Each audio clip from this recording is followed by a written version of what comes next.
Halo semuanya, selamat datang kembali di channel ini.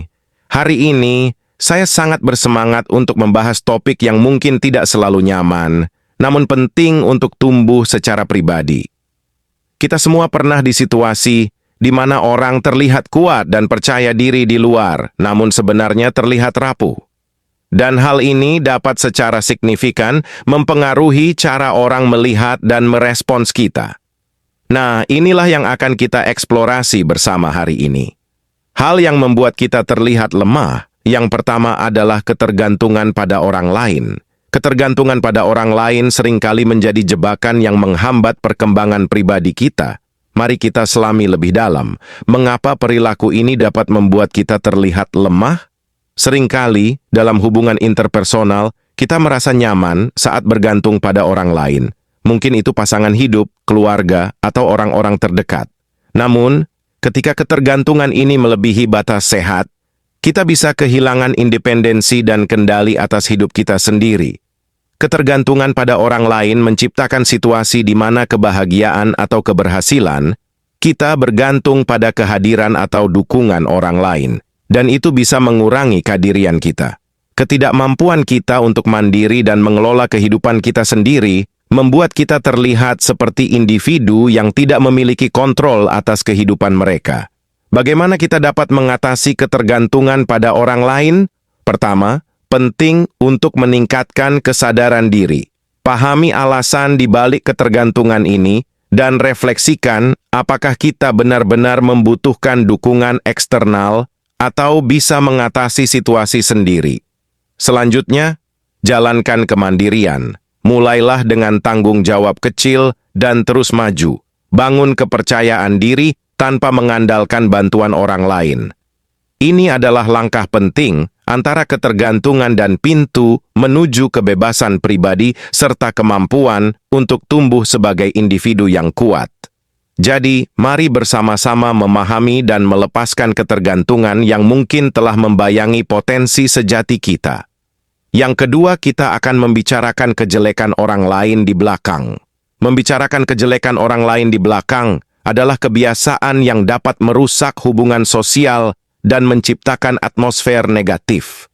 Mari kita telusuri dampaknya dan bagaimana kita dapat beralih ke arah yang lebih positif.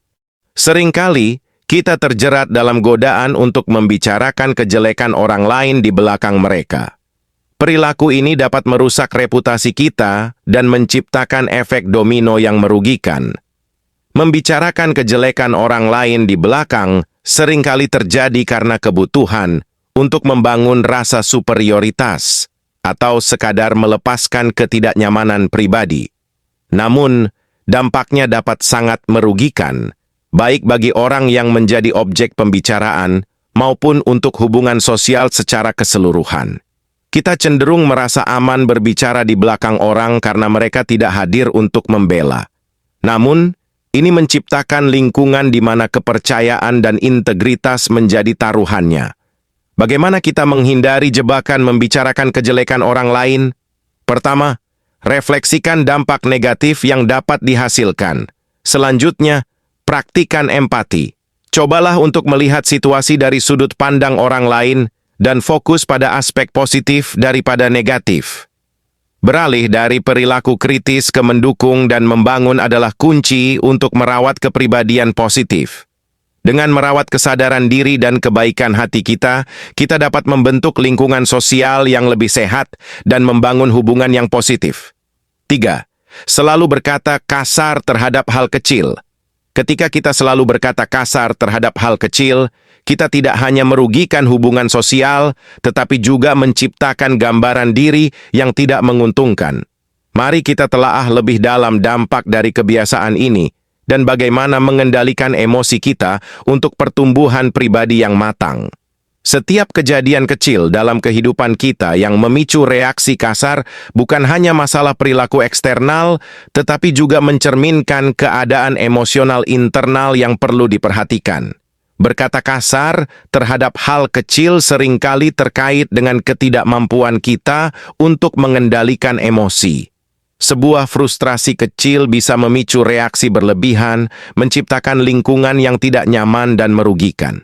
Ketika kita tidak mampu mengelola stres dengan baik, itu dapat berdampak pada cara kita berkomunikasi. Orang yang selalu berkata kasar seringkali terlihat sulit dihadapi, sulit bekerja sama, dan kurang dapat diandalkan dalam situasi yang menantang. Langkah pertama untuk mengatasi ini adalah meningkatkan kesadaran emosional. Kenali pemicu-pemicu yang memicu reaksi kasar dan temukan cara untuk merespons dengan lebih baik. Ini melibatkan kesadaran dan penanganan emosi, kunci untuk pertumbuhan pribadi yang matang. Yang keempat, tentang dampak dari rasa iri dan bagaimana kita dapat mengubahnya menjadi inspirasi untuk mencapai tujuan. Rasa iri bukan hanya terkait dengan perbandingan dengan orang lain, tetapi juga dengan perasaan ketidakpuasan terhadap diri sendiri.